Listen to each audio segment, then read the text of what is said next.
Hi,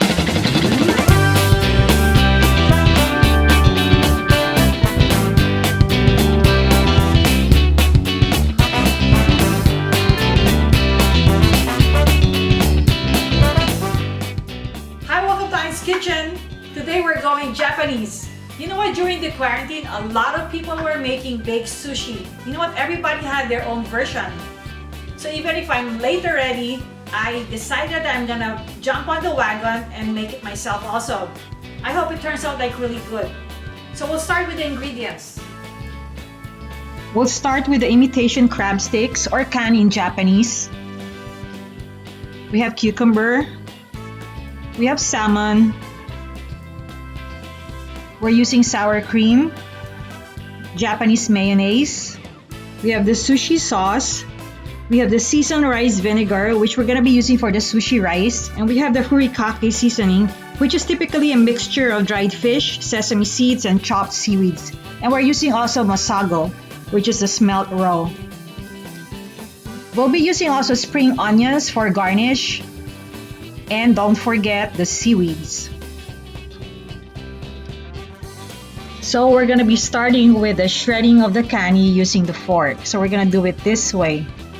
So once it's done, we're going to do a coarse chop of the kani and cut it into 5, maybe like around an inch long. Next is the cucumber. I'm using half to add to the texture of the kani. Remember, you can always put as much as you want. Now peel it, then take out the seeds and cut it into strips similar to the size of the length of the kani. Once it's done, put it in a bowl with the kani and set it aside. In another bowl, we're gonna need a 1/4 cup of sour cream, a cup of Japanese mayo, you could use a regular mayonnaise, and mix it until it's fully incorporated. This mixture is so rich and creamy. Once it's done, pour it into the bowl and fold it into the kani mixture.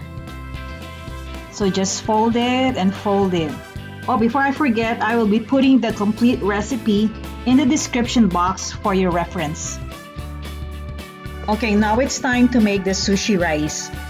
We need 4 cups of cooked white short grain rice. Well, you can also use medium grain, but don't use the long grain since this has less starch which cannot hold the rice together. So we are using a 1/4 cup of sushi vinegar, or you can use regular rice vinegar and just add salt and sugar. Remember, you can always adjust the taste of your food. You could put less or you could add more, it's just a matter of preference. Okay, so finally we're ready to assemble. Transfer the rice into a Pyrex dish and flatten it. This is going to be our base for the sushi bake. I want a thinner layer of the rice so I can taste more of the toppings. So for the second layer, I'm putting the furikake. I'm using my clean hands so I can evenly spread it out and I can control how much I want to put in. This also adds saltiness to the dish since we didn't put any to the mixture. Now let's do the rest of the layers.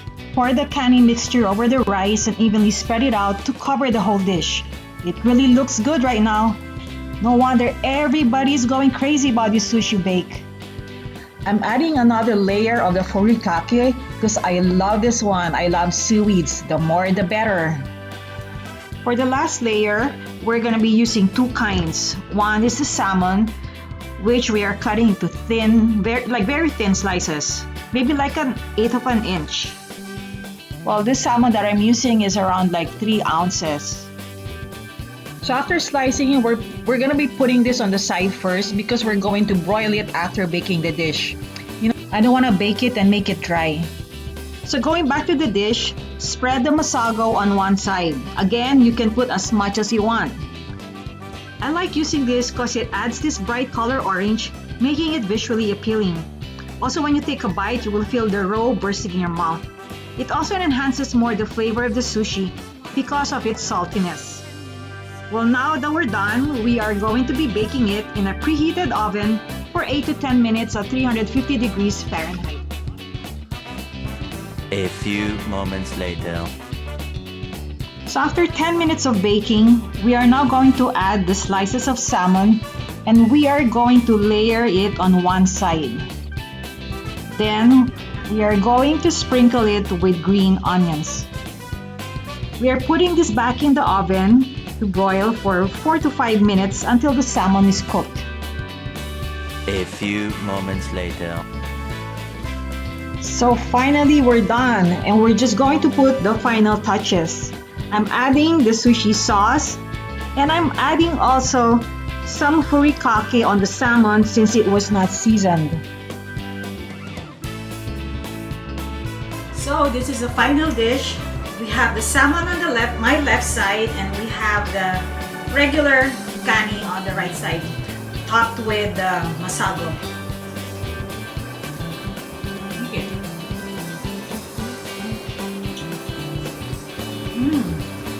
Taste the salmon.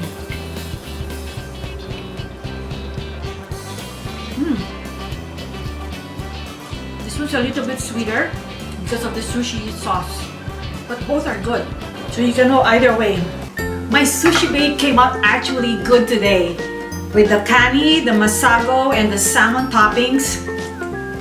Good job! I hope you'll be able to try this one at home and let me know what kind of toppings you're going to be using on your sushi bake. If you like your recipe today, please like, subscribe, and share. And press the bell so you get notified for more videos to come. Thank you for watching and see you next time.